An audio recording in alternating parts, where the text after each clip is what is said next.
Hi everyone, स्वागत आप सभी का। तो आज का जो सेशन है वो उन स्टूडेंट्स के लिए है जो 2020 में जेई और नीट अटेम्प्ट करने वाले हैं। डेट्स ऑलरेडी रिलीज हो चुकी हैं। 1 सितंबर से लेकर 6 सितंबर तक जेई मेंस होगा और 13 सितंबर तक नीट होने वाला है। हम लोगों ने पूरे साल बहुत तैयारी की है, बहुत मेहनत की है और पूरी तैयारी के बाद जो लास्ट का टाइम होता है जहां पर हम लोग बहुत बार फोकस लूज कर देते हैं या फिर हमें यही नहीं पता होता है कि फर्दर कैसे प्रोसीड करें। देखो, लास्ट का टाइम बहुत ज्यादा क्रूशियल होता है, बहुत इंपॉर्टेंट होता है। यहां की करेक्ट स्ट्रेटेजीज आपके रिजल्ट को बहुत ज्यादा बदल सकती हैं। तो मैं आज कुछ वैसे ट्रिक्स और मैं कुछ स्ट्रेटेजीज डिस्कस करने वाला हूं जिनको अगर आप फॉलो करेंगे तो आई एम श्योर वो आपके लिए बहुत फ्रूटफुल हो सकती हैं। सो शुरू करते हैं। प्लान। आने वाले 30 दिनों के लिए हमारी स्ट्रेटेजी क्या होनी चाहिए? देखो, हालांकि 30 दिन नहीं है एग्जैक्टली, 30 से ज्यादा ही दिन है, बट मैं राउंड ऑफ करके चलता हूं, मान लो 30 ही दिन है। तो इन 30 दिन में हमारी स्ट्रेटेजी क्या होनी चाहिए? सबसे पहली चीज, आपको कुछ भी नया नहीं पढ़ना है। बहुत बार ऐसा होता है और ये बहुत कॉमन है, ऑलमोस्ट हर एक स्टूडेंट के साथ होता है कि किसी ना किसी सब्जेक्ट में कहीं ना कहीं कुछ एक ऐसा पोर्शन या सेक्शन या चैप्टर होता है जहां पर उसको चीजें नहीं समझ में आती है, फिर कम समझ में आती हैं, जो कि उसकी वीकनेस होती है। तो सबसे पहली चीज कि जब आपने वो चीज नहीं पढ़ी है पूरे साल, तो आप अब उस चीज को छोड़ दें। उस चीज को आपको नहीं पढ़ना है, बिकॉज अब वो एक वेस्ट ऑफ टाइम होगा। या फिर मान लो कि आपको लगा कि यार ये टॉपिक मैं कर तो सकता हूं या कर सकती हूं लास्ट टाइम पे, लेकिन अब इस टाइम पे उस टॉपिक को करना शायद वेस्ट ऑफ टाइम हो सकता है। कैसे? मान लो कि आपने एक टॉपिक को पढ़ा, उसको पढ़ने में आपको 5 घंटे लग गए और इसी 5 घंटे में आप पुराने 4 टॉपिक्स या 5 टॉपिक्स को आप रिवाइज कर सकते थे। देखो, आपका जो सिलेक्शन और जो स्कोर है वो डिपेंड करेगा कि आपको कितनी चीजें आती हैं, ना कि उसके ऊपर कि जो चीजें आपको नहीं आती हैं। तो बहुत जरूरी है कि लास्ट 30 डेज में रिवीजन पे फोकस होना चाहिए रादर देन कि आप नई चीजें पढ़ रहे हो। सो सबसे पहले टिप, कुछ भी नया नहीं पढ़ना है। अगर आपको लगता है कि आपका रिवीजन बहुत बार हो चुका है, अब आपको और करने की जरूरत नहीं है, चीजें आपकी टिप्स पे हैं, देन आप कर सकते हैं, बट आई स्टिल सजेस्ट कि आप नई चीजों को इस टाइम पे टच ना करें, बिकॉज वो बहुत ज्यादा फ्रूटफुल नहीं होंगी। तो फर्स्ट पॉइंट,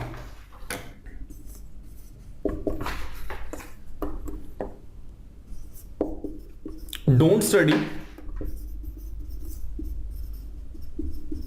एनीथिंग न्यू। कुछ भी नया नहीं पढ़ना है। नेक्स्ट, रिवीजन पे ज्यादा फोकस करना है। जितना ज्यादा रिवीजन करोगे चीजें उतनी ज्यादा टिप्स में रहेंगी और एग्जाम में जाके उतना ही आसान हो जाएगा चीजों को सही करना। तो सेकंड जो फोकस है वो होगा रिवीजन। जितना मैक्सिमम कर सकते हो रिवीजन इन 30 डेज में। मैं डिस्कस करने वाला हूं कि एक्चुअल में क्या तरीका होगा आप जिस तरह से रिवीजन को और बेहतर कर सकते हो। Next, solve previous years question paper. यार देखो, जो पॉइंट नंबर सी है ये बहुत ही ज्यादा इंपॉर्टेंट है। Solve previous years question papers. कुछ लोग हैं जो पहले से प्रिपेयर कर रहे होंगे या पहले से ही सॉल्व कर रहे होंगे, लेकिन मैं आपको नॉर्मली सॉल्व करने के लिए नहीं बोल रहा हूं। एक काम करना है आपको, हर दिन क्वेश्चन पेपर जैसे एग्जामिनेशन हॉल में देते हो ना, 3 घंटे के लिए बैठते हो, सॉल्व करते हो, मार्क करते हो, आपको एग्जैक्टली वही करना है। यहां पे आपको हर दिन एक क्वेश्चन पेपर सॉल्व करना है। इट वुड बी बेटर कि अगर आप प्रीवियस ईयर्स क्वेश्चन पेपर को उठाते हो। देखो, जब हम बात करते हैं मेंस या नीट की, तो बहुत सारे क्वेश्चंस होते हैं जो कि रिपीटेड होते हैं, या फिर मैं कह दूं कि कॉन्सेप्ट वही होता है, शायद डिजिट बदल जाते हैं या थोड़ी सी चीजें ऐड ऑन कर दी जाती हैं। तो ये बहुत ही बड़ी चीज है प्रीवियस ईयर्स के क्वेश्चंस को करना और डेली टाइम फ्रेम कर लो, अपना टाइम सेट कर लो कि मुझे इन 3 घंटे में इसको सॉल्व करना है। और सॉल्व करने के बाद आपको अपना स्कोर चेक करना है। स्कोर चेक करने पे आपको एग्जैक्टली ये पता चलेगा कि मैं इस टाइम पे अभी इस पोजीशन पे हूं और मुझे कितना इंप्रूव करना है। इसके अलावा आपने कितनी इफेक्टिव पढ़ाई की है, आपका रिवीजन कितना इफेक्टिव चल रहा है, किस टॉपिक में आपको और ज्यादा फोकस करने की जरूरत है। बहुत बार ऐसा होता है कि फॉर एग्जांपल कि सॉलिड स्टेट्स मेरा बहुत अच्छा है तो मैं कोई भी क्वेश्चन कर सकता हूं उसका, लेकिन जब क्वेश्चन सामने आते हैं तो बहुत बार एक नया क्वेश्चन निकल के आता है जहां पर हम फंस जाते हैं, तो हमें वहां पर वैरायटीज पता लगती हैं। इसके अलावा कुछ सेक्शन मान लो आपका वीक है, तो जो वीक सेक्शन है यहां से वो बेटर हो सकता है। आपको क्या करना है कि आपको उन्हीं क्वेश्चंस को फिर रिवाइज करना है। ओके, तो सबसे पहली चीज आपको क्वेश्चन पेपर सॉल्व करना है, मार्क्स ऑब्टेन करने हैं, आपको खुद ही चेक करना है कि आपके कितने मार्क्स आए हैं। ये आपका पहला काम होगा पॉइंट नंबर सी के अंदर। इसके बाद हम बात करते हैं एनालिसिस की। Analysis of the question paper, जिसकी मैं अभी बात भी कर रहा था। आपको प्रॉपरली चेक करना है कि आपके मार्क्स कितने आ रहे हैं। आपने मार्क्स चेक किए, इसके बाद आपको वो क्वेश्चंस मार्क करने हैं जिन क्वेश्चंस में आप फंसे हो, आपको वो क्वेश्चन मार्क करना है अभी। ओके, अब मान लो कि अगर मैं मेंस की बात करूं, आपके पास 90 क्वेश्चंस थे। अभी पैटर्न के हिसाब से 75 क्वेश्चंस आएंगे, बट मान लो कि आपने 2016 का पेपर सॉल्व किया, 90 क्वेश्चंस थे। आपने 90 में से जो टोटल क्वेश्चन अटेम्प्ट किए वो अटेम्प्ट किए आपने 55, ये आपका करंट स्कोर है। अब 55 में से भी कुछ गलत होंगे। देखो, जो क्वेश्चन आपने नहीं किए, आपको ऑलरेडी डाउट था कि ये क्वेश्चन मुझे नहीं आता था, यहां पर मुझे डाउट है, आपने उसको छोड़ दिया, कोई प्रॉब्लम नहीं है, नहीं आता था। 55 में से मान लो कि आपके 8 क्वेश्चन गलत हो गए। ये बहुत बड़ी प्रॉब्लम है कि आपको लगता था कि आपको आता है लेकिन फिर भी वो गलत हो गया है। इसको हम कहते हैं एक्यूरेसी, कि आपने जितना अटेम्प्ट किया है उसमें से कितना एक्यूरेट कर पा रहे हो। और ये धीरे धीरे चीजें बिल्डअप होती हैं, एक हैबिट बन जाती है। तो बहुत ध्यान रखना है कि अब जितना अटेम्प्ट कर रहे हो वहां पर एक्यूरेसी 90% हो, 90 से ज्यादा हो। जिनकी नहीं है एक दिन में डेवलप नहीं होगी, बट हाँ बहुत अच्छा टाइम है, जब आप सब कुछ पढ़ चुके हो तो आप उसको डेवलप कर सकते हो। तो सबसे पहली चीज आपको इन क्वेश्चंस को देखना है कि आपने वो कौन सी बेसिक मिस्टेक्स कर दी है जिसकी वजह से आपने यहाँ पे 8 क्वेश्चंस लूज कर दिए हैं। और 8 क्वेश्चन नहीं लूज किया, अल्टीमेटली आपने टोटल में से -8 भी लूज कर दिया है जो आपका आने वाला था। तो बहुत इंपॉर्टेंट है कि ये 8 क्वेश्चन आपको सही कैसे करने हैं। तो आपने क्या किया, क्वेश्चन पेपर सॉल्व किया, अपना स्कोर निकाला। अब आपने क्वेश्चन फ्रेम करने शुरू किए। वहां पे फ्रेम का मतलब है आपने क्वेश्चन वहां पे सेपरेट करने शुरू किए।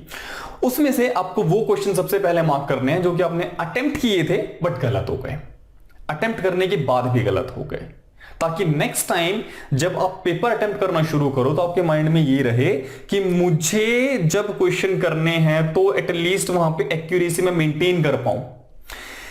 इसके अलावा आप एक डाउट रजिस्टर बना लोगे। हालांकि इस टाइम पे कुछ लिखना नहीं है, मतलब क्वेश्चन नहीं टेपने हैं वहां से। यार डाउट रजिस्टर कैसे बनाओगे आप, कॉन्सेप्ट कैसे सीखना है वहां से। आपने एक अलग से रजिस्टर बनाया और आपने उसके अंदर लिख दिया कि question number 46 let's say suppose from means 2016। ये डाउट है मेरा, पेपर आपके पास ऑलरेडी होगा, आपके पास वहां पर उसका बस कॉन्सेप्ट लिखा हुआ होगा। क्वेश्चन रटना नहीं है, कॉन्सेप्ट देखना है। फॉर एग्जांपल रोटेशन का कोई क्वेश्चन था, आप रोटेशन में फंस गए। आपने बस उस क्वेश्चन नंबर 46 में, उस क्वेश्चन में पर्टिकुलरली रोटेशन का क्या कॉन्सेप्ट यूज हुआ था, आपको कॉन्सेप्ट वहां लिख लेना है। और अगले दिन से पहले जब आप नया पेपर अटेम्प्ट करने जाएंगे, आप उसको उससे पहले रिवाइज कर चुके होंगे। रिवीजन बहुत जरूरी है आपकी गलतियां बताने के लिए और गलतियों से सीखने के लिए। चीजें धीरे धीरे ऐड होंगी। मान लो कि आपने फर्स्ट क्वेश्चन पेपर के अंदर ओवरऑल एनालिसिस करने के बाद आपने अपनी गलतियां निकाल ली, और गलतियां निकालने के बाद मान लो कि आपने 6 नए कॉन्सेप्ट्स लिखे अपने रजिस्टर के अंदर। इसको आपने बहुत अच्छी तरह से रिवाइज कर लिया। आई एम श्योर कि अगर ये 6 कॉन्सेप्ट आपके किसी और क्वेश्चन पेपर में आए होंगे, फॉर एग्जांपल इन 6 में से 2 कॉन्सेप्ट ऐसे थे जो कि 2018 में भी आए, तो आपने क्या किया, 2018 वाले एग्जाम के लिए अपने आप को प्लस कर लिया। ऑब्वियस सी बात है कि जो टॉपिक छूटे हुए थे या फिर जहां पर गलतियां नहीं पता लग पा रही थी, बार बार एक ही चीज देखने से पता नहीं लग पाएंगी। प्रॉब्लम्स हमें सिखाती हैं याद रखो इस चीज को, जितनी ज्यादा प्रॉब्लम्स उतनी ही बेटर लर्निंग। तो जितने क्वेश्चंस करोगे आप उतने ही बेहतर होते जाओगे। तो आपको सबसे पहली चीज तो ये करनी है, क्वेश्चन पेपर डेली सॉल्व करना है, जितने सॉल्व कर पाओ। Try to solve at least 20 question papers, 20 से 25 question paper. Question paper solve करने के फायदे क्या होंगे? सबसे पहले आपको एक हैबिट बनेगी बहुत अच्छी कि आप 3 घंटे किस तरह से बैठ सकते हैं वहां पे एग्जाम में। 3 घंटे बैठने के अलावा आपको यह पता लगेगा कि मुझे किस सेक्शन में कितना टाइम देना है और किस तरह से शुरू करना है। नेक्स्ट आपको यह पता लग जाएगा कि मेरी जो तैयारी है उसके अंदर जो मेरे स्ट्रॉन्ग सेक्शंस हैं उसके अंदर भी क्या मुझे एक्स्ट्रा करने की जरूरत है, जो मेरी वीक सेक्शन है वहां पर मैं कितनी एफर्ट्स और लगा के उसको और थोड़ा सा बेहतर कर सकता हूं। तो यहां से हमें बहुत कुछ सीखने को मिलता है। तो जो point number C and D है, डेली क्वेश्चन पेपर करना है प्रीवियस ईयर का, और हां जैसे एग्जाम में बैठ के देते हो वैसे ही देना है। प्रॉपर एनालिसिस करना है, मार्क्स कैलकुलेट करने हैं, और आपको देखना है कि किस तरह से चीजें इंप्रूव हो रही हैं। बिकॉज जब फाइनल पेपर आता है तो उसके अंदर बहुत सारी चीजें ऐसी होती हैं जो प्रीवियस ईयर से होती हैं। याद रखो, प्रीवियस 10 ईयर्स ज्यादा जाना है, 12 ईयर्स तक चले जाओ, इससे ज्यादा मत जाना। वैसे भी 6 साल तक 7 साल तक सफिशिएंट होता है अगर आप इतना भी कर लेते हो तो, मतलब यहां तक के सारे क्वेश्चन पेपर होने चाहिए। ओके, इन सारे क्वेश्चन पेपर को आपको कर लेना है बहुत अच्छी तरह से, और एक डाउट रजिस्टर बना लेना है। मैं जितनी बातें बोल रहा हूं उनको आप कहीं ना कहीं कॉपी कर लें और करना शुरू करें। आई एम श्योर कि आने वाले रिजल्ट्स बहुत ज्यादा बदले हुए होंगे, गलतियां पता लग जाएंगी हमें। तो आपको पहली चीजें तो ये करनी है। ओके, आई होप सो आप लोगों को ये बात समझ में आ रही होगी। चलिए अब हम बात करते हैं सेकंड पॉइंट के बारे में, जो कि है how to boost your score. देखो, ये जो सेकंड पॉइंट है ये फर्स्ट से रिलेटिव है, मतलब आपको ये यूज करना है जब आप क्वेश्चन पेपर सॉल्व कर रहे होंगे। ओके, सबसे पहला पॉइंट जो है इसके अंदर, जिद नहीं करनी है क्वेश्चंस के साथ, जिद नहीं करनी है।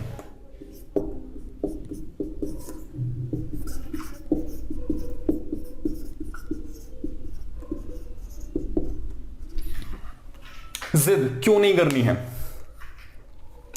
एक बात बताऊं, जिस टाइम पे आप एग्जाम दे रहे हैं और जितनी आपकी एज है, तो शायद उससे कहीं ज्यादा एक्सपीरियंस वो एग्जामिनर है जो आपके लिए पेपर सेट कर रहा है। तो अगर आप ये सोचते हो कि रोटेशनल आपका स्ट्रांग है, या फिर काइनेमेटिक्स आपका बहुत स्ट्रांग है, या फिर आपको इंटीग्रेशन बहुत अच्छे से आता है, या फिर अगर आपका सॉल्यूशन बहुत स्ट्रांग है, कोई आपको नहीं फंसा सकता है वहां पे, तो आप बहुत बड़ी गलतफहमी में जी रहे हैं। चाहे वो एग्जाम नीट का हो, चाहे वो जेई का हो।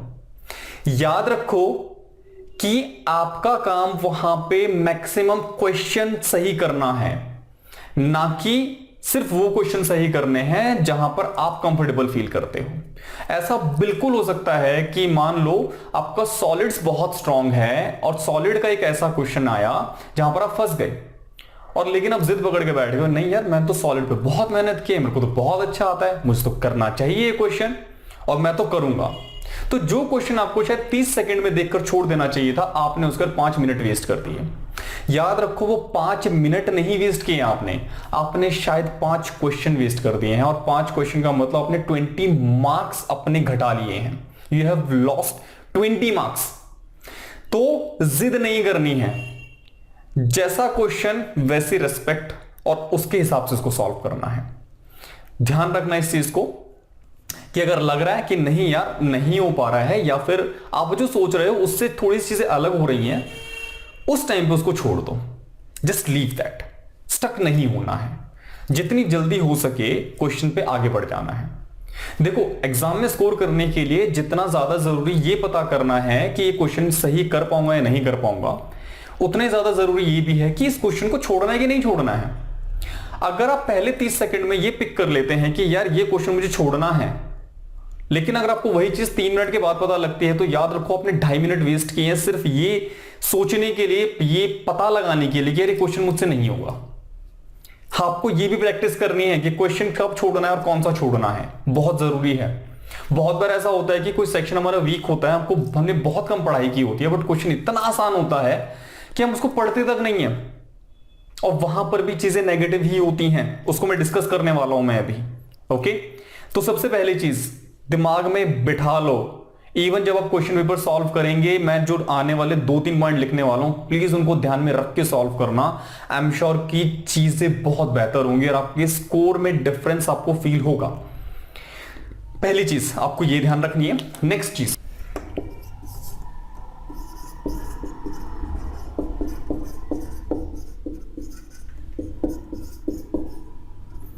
Elimination technique. अभी एलिमिनेशन टेक्निक क्या है? मान लो कि आप अपने क्वेश्चन में अपना फर्स्ट राउंड कंप्लीट कर चुके हो और फर्स्ट राउंड के अंदर आपने अपने अकॉर्डिंगली, फॉर एग्जांपल आप नीट के एस्पिरेंट हो, आप नीट के स्टूडेंट हो और आपने out of 180 questions, for example आपने 150 क्वेश्चन अटेम्प्ट कर लिए हैं। अब बचे 30 क्वेश्चन। आने वाले 30 क्वेश्चन के लिए रिमेनिंग टाइम में क्या स्ट्रेटेजी होनी चाहिए? या फिर अगर आप मेंस के स्टूडेंट हो और आउट ऑफ 75 क्वेश्चन आप 50 क्वेश्चन ऑलरेडी कर चुके हो, तो बचे हुए 25 क्वेश्चन के लिए लास्ट में जो आधा घंटा है, 20 मिनट है, 15 मिनट, उसके लिए स्ट्रेटेजी क्या होनी चाहिए? तो सबसे पहली बात आपको यह ध्यान रखनी है कि कुछ क्वेश्चन होते हैं जहां पर हम ये पिक कर लेते हैं कि यार ये क्वेश्चन हो तो सकता है बट अभी नहीं हो पा रहा है।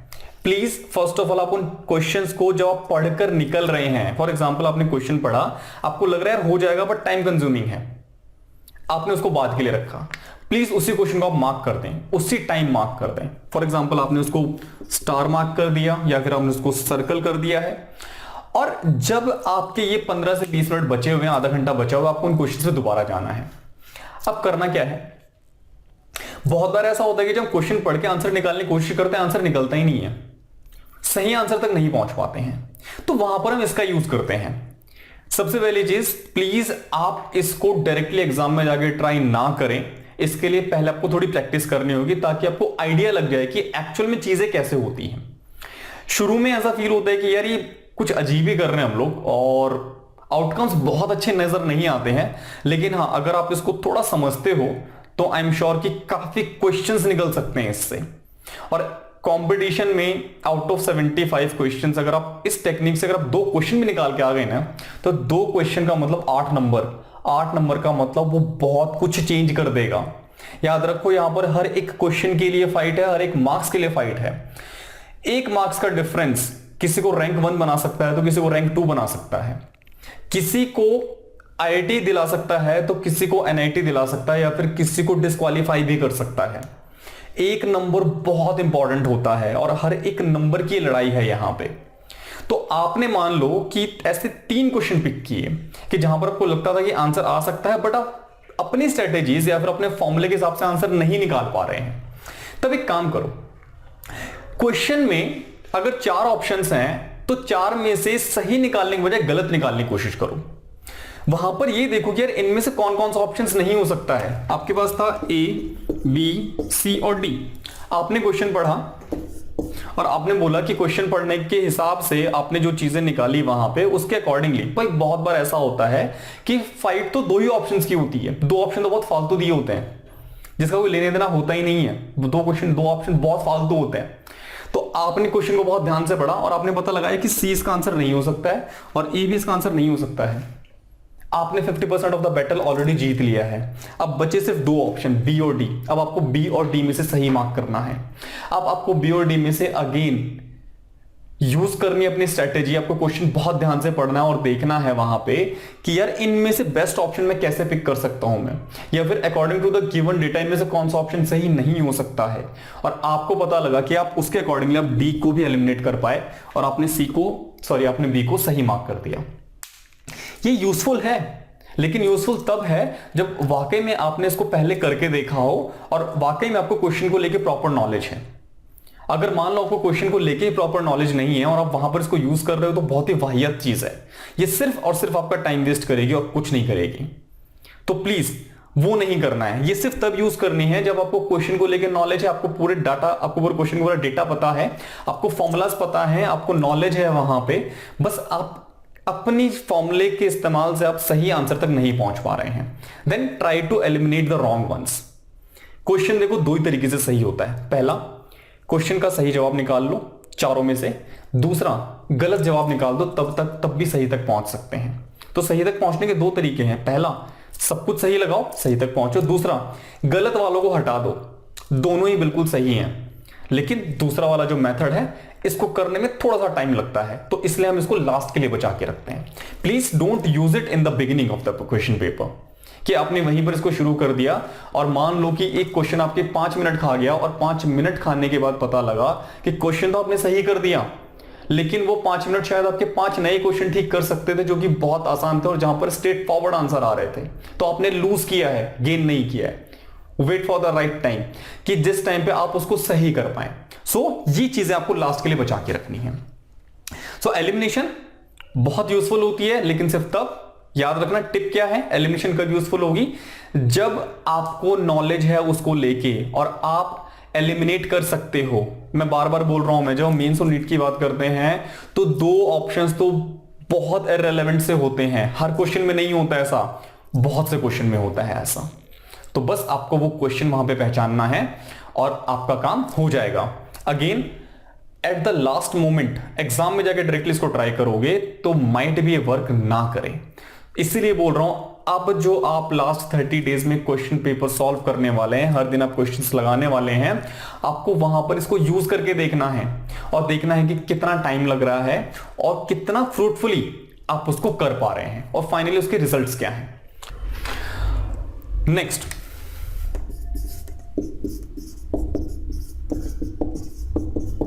Take risk. रिस्क बहुत कैलकुलेटिव लेना चाहिए, बहुत जरूरी है। ऐसा नहीं है कि आप कुछ भी कर दो, वहां पे आप जय माता दी बोल के डी मार्क करके आ रहे हो और आप उसको रिस्क का नाम दे रहे हो। इसको रिस्क नहीं, इसको ब्लंडर कहते हैं। सो फर्स्ट ऑफ ऑल आप इस फर्क को समझें कि रिस्क और ब्लंडर क्या है। रिस्क कैलकुलेटिव होते हैं, ओके। फॉर एग्जाम्पल कि आपको स्विमिंग आती ही नहीं है, लेकिन आपने बोला नहीं यार मैं तो इस नदी में कूद जाऊंगा, मैं तो बस इस नदी में कूद के तैरूंगा यहां पे और मैं इसको पार कर लूंगा। मैं इसको रिस्क नहीं, इसको बेवकूफी कहते हैं। बेवकूफ ना बने। रिस्क क्या है? रिस्क ये है कि आपको चीजें पता हैं, आपको स्विमिंग थोड़ी बहुत आती है और उसके बेसिस पे आपने जज किया कि यार यहां पर पानी कम है और मैं यहां पर तैर सकता हूं, तो बस इतना ही करूंगा मैं, मुझे बीच में जाने की जरूरत नहीं है। इसको हम कहते हैं कैलकुलेटिव रिस्क। सिमिलरली जब हम एग्जाम की बात करते हैं, भाई मान लो क्वेश्चन के अंदर ये आपके 4 ऑप्शंस हैं, आपने क्वेश्चन में ये तो पता कर लिया कि आपके 2 ऑप्शन बिल्कुल गलत हैं, बी और डी तो पक्का आंसर नहीं हो सकते हैं, बट अनफॉर्चुनेटली आप ए और सी में फंस गए हैं, ठीक है। और मान लो कि ऐसा आपके साथ 4 क्वेश्चन में हो गया,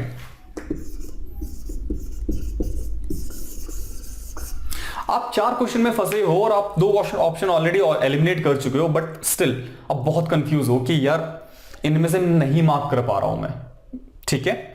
तो उस टाइम पे आप रिस्क कैसे लोगे? देखो ये रिस्क जो है कैलकुलेटिव है और यहां पर चांसेस सही होने के 50% है।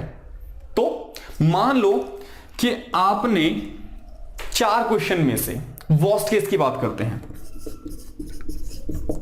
वर्स्ट केस आपने चारों ही गलत कर दिए, -4 हो गया है।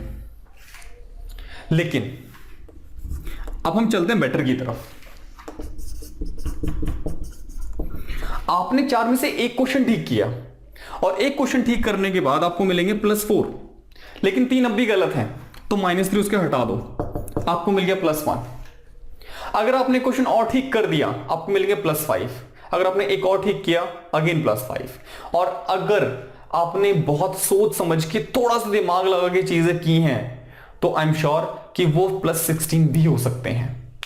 तो वर्स्ट केस ये हो सकता था कि आप -4 ले आओगे और बेस्ट पॉइंट हो सकता था कि आप +16 ला सकते हो। यहां पर जो हम रिस्क लेते हैं वो रिस्क हमारे लिए फ्रूटफुल हो सकता है, लेकिन प्लीज तब रिस्क नहीं लेना है कि जब 4 ऑप्शन में से कुछ भी नहीं पता कौन सा सही होगा, लेकिन नहीं आपने आंखें बंद की वहां पे और बोला कि सर ने तो ऐसा बोला था कि रिस्क लेना है, और आपने आंखें बंद की और बोला जय बजरंगबली, यहां पे मार्क किया, वो पता लगा ओहो ये तो सी आ गया है, तो डायरेक्टली रिस्क लेते हैं, आपने सी मार्क कर दिया, पहला ब्लंडर। दूसरा बोला जय माता दी, आपने यहां मार्क किया, ये तो ए और सी के बीच में कंफ्यूजन हो गई अब तो, ठीक है। तो आपने बोला कि बी और डी तो भगवान ने गलत बता दिए, बचा ए और सी का क्या करें? आपने एक और बार किसी भगवान का नाम लिया और आपने ए पे मार्क कर दिया। आप रिस्क नहीं ले रहे हो, अब बेवकूफी कर रहे हो आप, और आप बेवकूफी क्या कर रहे हो, अपना फ्यूचर खराब कर रहे हो। आप याद रखो कि आपने पूरे साल जो मेहनत की है ना, ये वो टाइम है जिस टाइम पे आप उस मेहनत का रिजल्ट लेने वाले हो। आपकी हर एक छोटी गलती आपको वहां से दूर लेके जाएगी, इस बात का ध्यान रखना। मैं देखता हूं हर साल स्टूडेंट्स के माइंड में सब नहीं होते हैं, कुछ स्टूडेंट्स होते हैं जिनके दिमाग में बात रह जाती है कि सर वो यार मेरे को आता था और वो ठीक था बट मैं नहीं कर पाया।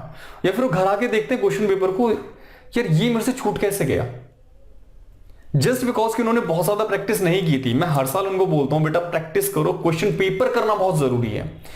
सिर्फ क्वेश्चन लगाना जरूरी नहीं है, क्वेश्चन पेपर पैटर्न किस तरह से एग्जाम में होता है उसको फॉलो करना भी बहुत जरूरी है। अगर आप उसको फॉलो नहीं करोगे तो वहां पर चांसेस हैं कि आपका जो नेट पॉजिटिव स्कोर होना चाहिए था आप उससे थोड़ा सा नीचे रहो। जहां पर आप शायद आउट ऑफ 720 आप 650 ला सकते थे, शायद आप 640 पे रह जाओ। यार ये 10 मार्क्स का गैप बहुत बड़ा हो सकता है।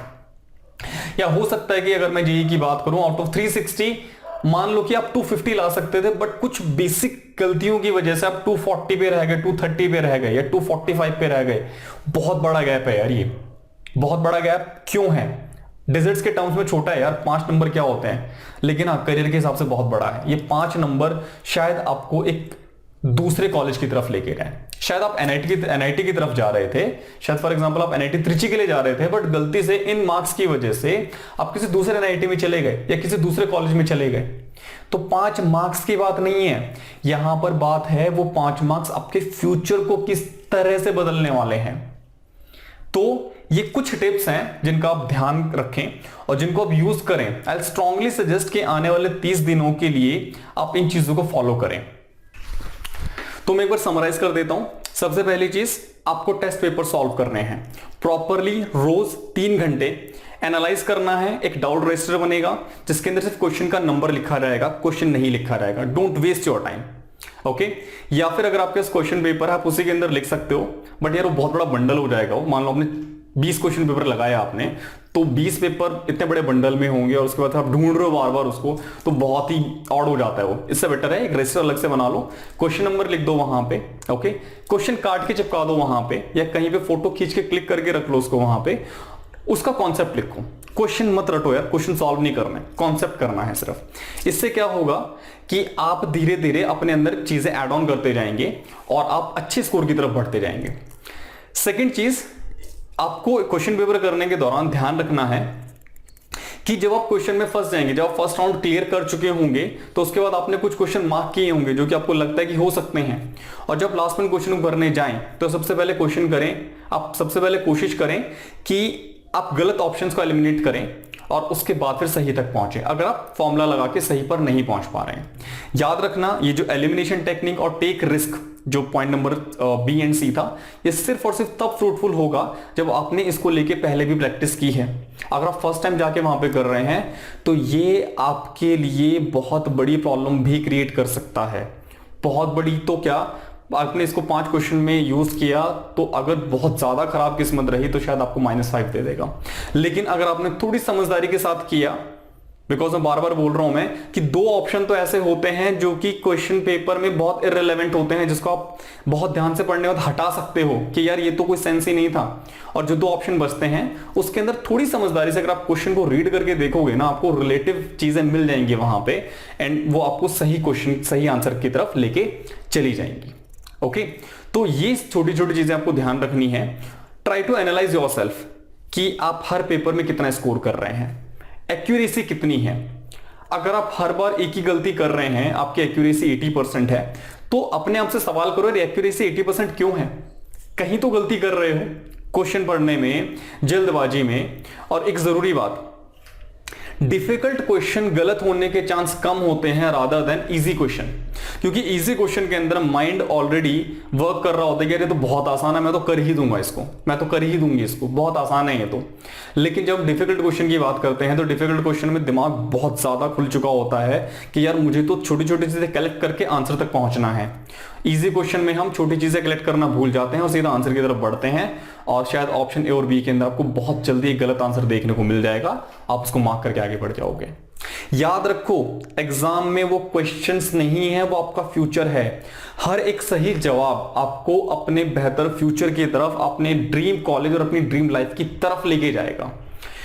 हर एक क्वेश्चन को रेस्पेक्ट से देखें, सम्मान दें क्वेश्चन के हिसाब से, और जितना ज्यादा हो सके उतना सही करने की कोशिश करें। Try to avoid the silly mistakes, और सिली मिस्टेक्स अवॉइड करने का एक ही तरीका है, प्रैक्टिस, क्वेश्चंस करना। क्वेश्चन पेपर्स प्रैक्टिस करो, दैट इज द ओनली की, जो कि लास्ट 30 डेज में आप कर सकते हो। Try not to learn any new concept, कोशिश करें कि आप नया कॉन्सेप्ट जो सीखने की कोशिश कर रहे हैं, जिसके अंदर आपको बहुत ज्यादा टाइम लग जाएगा, उससे बेहतर आप प्रीवियस कॉन्सेप्ट्स को रिवाइज कर लें, जो कि बहुत ज्यादा फ्रूटफुल है। अब इसका मतलब ये भी नहीं है कि आपने आधी केमिस्ट्री छोड़ दी, आधी फिजिक्स छोड़ दी, आधी मैथ्स छोड़ दी, कि सर ने तो ये कहा था कि नया मत सीखो। नहीं, मैं इसकी बात नहीं कर रहा हूं। फॉर एग्जाम्पल कि अगर केमिस्ट्री के अंदर 30 चैप्टर है 11th और 12th के मिला के, तो आपको आधा चैप्टर नहीं आता है, तो आधा चैप्टर सीखने से बेहतर उसको छोड़ दो यार अभी इस टाइम के लिए। आपके जो 29 चैप्टर्स हैं, 29.5 चैप्टर्स हैं, 28 चैप्टर्स हैं, उनके ऊपर ध्यान दो। जो एक चैप्टर है वहां से शायद एक क्वेश्चन आ जाएगा, उसको छोड़ दो भाई, वर्स्ट केस में छोड़ना ही तो पड़ जाएगा, इससे ज्यादा कुछ नहीं करना है वहां पे। लेकिन जो बचे हुए 29 चैप्टर्स, आप एटलीस्ट उसके क्वेश्चन तो सॉल्व करेंगे। 100% सॉल्व नहीं करना है आपको। 180 क्वेश्चंस में आपको 180 थोड़ी सॉल्व करने हैं, आपको तो 150, आपको तो 160 क्वेश्चन सॉल्व करने हैं और सही लगाने हैं, बस दैट्स इट। वो आपको सिलेक्शन देंगे, रादर देन कि आप 180 क्वेश्चन करके आ गए हो और जिसके अंदर गलतियां भरी पड़ी हैं, तो वहां से सिलेक्शन नहीं होगा, वहां से कुछ भी नहीं हो पाएगा।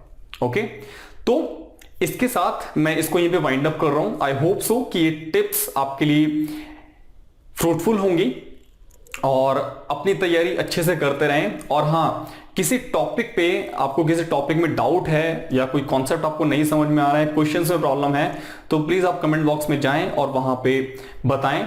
आई विल ट्राई कि मैं उस टॉपिक को क्लियर करूंगा।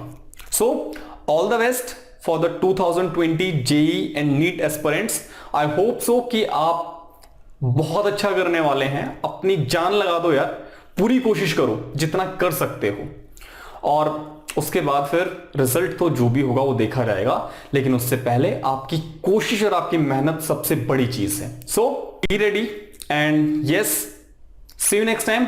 Till then take care, bye bye, stay healthy, अपना ख्याल रखें और मेहनत करते रहें।